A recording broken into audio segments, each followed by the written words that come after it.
Hello everyone, welcome back to my channel. So guys, आज मैंने OICL AO का mock number 9 दिया है गाइडली से।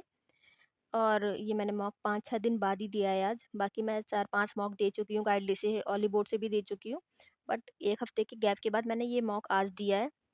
और इस मॉक का लेवल मुझे थोड़ा-सा अप लगा है। बाकी आप में से किसी ने दिया होगा तो आप भी बताना।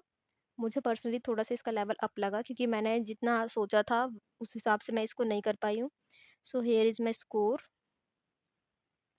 आई ओनली अटेम्प्टेड 70 क्वेश्चन, जिसमें से कि 6 तो गलत हैं। And I score 62.5। सो मुझे ऐसा लग रहा था कि मैंने बहुत कम अटेम्प्ट किए हैं, जो भी है मैं कर ही नहीं पा रही थी। और इसके एनालिसिस में आप देख सकते हैं, परसेंटाइल तो 97 है, क्योंकि मेरे को पर्सनली ये फील हो रहा था कि इस मॉक का लेवल थोड़ा अप है। सो यही था। और जो जो बाकी 6 गलत हुए हैं वो इंग्लिश में ही हुए हैं, मेरी इंग्लिश में ही गलतियाँ होती हैं। बाकी रीजनिंग और क्वांट्स में कभी कभार बेसिक मिस्टेक्स हो जाती है। सो इंग्लिश में आई अटेम्प्टेड 19, 6 इसी में गलत हैं, 13 करेक्ट हैं। इन रीजनिंग आई अटेम्प्टेड 32। रीजनिंग का लेवल भी अप था, ऐसा नहीं कि रीजनिंग इसमें बहुत ईजी थी, इसीलिए मैं 3 क्वेश्चन नहीं कर पाई। And in quants I only attempted 19, जो मेरे लिए मुझे कम लग रहे हैं। हाँ, मैं 3-4 क्वेश्चन और कर लेती ईजिली, इसलिए मुझे ये कम लग रहे हैं। अब सेक्शनल रैंक देख लेते हैं।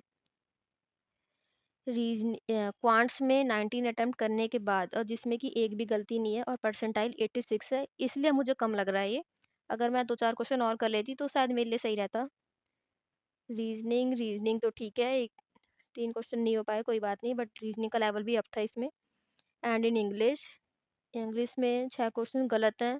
स्टिल परसेंटाइल 83.95 है, सो मतलब इसका लेवल अप था। बाकी आप भी बताना अगर आपने दिया हो तो। सो इंग्लिश में मेरा ये स्कोर है, रीजनिंग में मेरा ये स्कोर है। And in quants I score 19। या सो अब डिटेल एनालिसिस देख लेते हैं, सॉल्यूशन इसका।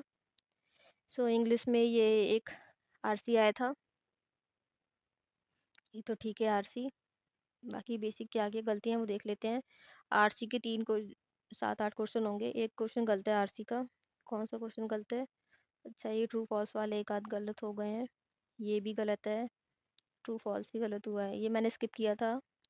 हाँ, टाइम नहीं बचा था मेरे पास, इसलिए मैंने आरसी एकदम लास्ट में अटेम्प्ट की थी। बाकी ये आया था शायद, वर्ड को रिप्लेस करने वाला था, वर्ड रिप्लेसमेंट जो था वो था ये। सो ये मैंने कुछ कुछ किए थे, कुछ कुछ नहीं भी किए थे, ये वाला जैसे सही था। ये 2 गलत होंगे। ये भी गलत है।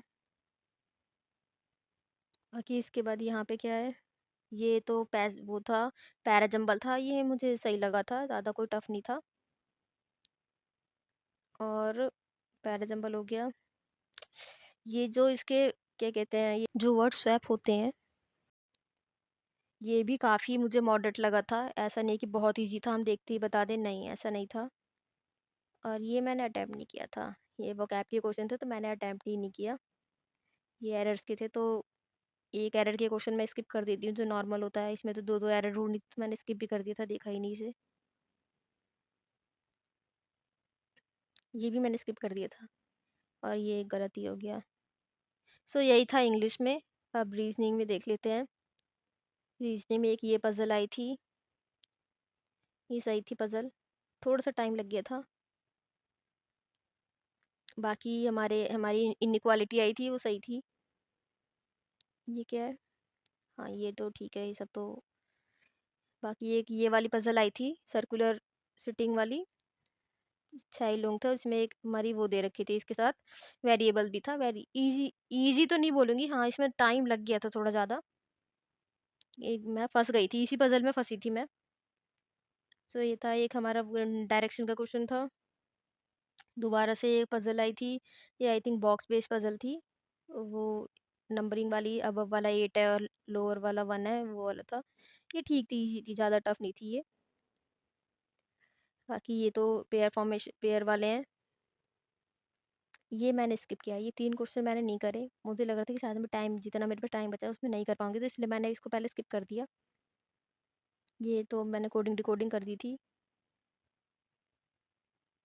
और एक ये पज़ल थी। सर्टेन नंबर वाली, ये भी ठीक थी मतलब बन गई थी। फिर उसके बाद टाइम ही खत्म हो गया, मेरे पास बचा ही नहीं जो मैं ये 3 कर कर पाऊँ। सो यही था रीज़निंग में। अब क्वांट्स की बात कर लेते हैं। क्वांट्स में ये डीआई थी, ये एक सबसे ईज़ी डीआई थी। बट हाँ, थोड़ा-सा कैलकुलेशन था इसमें, ज़्यादा कैलकुलेशन नहीं था मतलब हाँ, मेल फीमेल ही इसमें निकालना था। सो ठीक थी ये डीआई। उसके बाद एक ये अरिथमेटिक का मैंने यही क्वेश्चन अटेम्प्ट किया है बस, बाकी तो पहले मैं स्किप भी करती हूँ। बाकी और क्वेश्चन करने में टाइम चला गया था। ये आई थी हमारी अप्रॉक्सीमेशन आए थे। एक ये हमारी केसलेट आई थी, इसे तो मैंने अभी किया ही नहीं पहले। केसलेट मैं हमेशा स्किप करती हूँ, ये अरिथमेटिक का पार्ट है। एक ये डीआई थी, ये थोड़ी मॉडरेट डीआई थी। इसकी कैलकुलेशन करने में टाइम लग रहा था, जिसका मैंने एक क्वेश्चन स्किप भी किया है, ये वाला क्वेश्चन मैंने स्किप भी किया है। बाकी तो अटेम्प्ट हो गए थे। और बाकी हमारी मिसिंग नंबर सीरीज़ आई थी। ठीक थी, कुछ ईज़ी थी, कुछ थोड़ी-सी इसमें ल पैटर्न ढूँढना पड़ा था, यही था मतलब।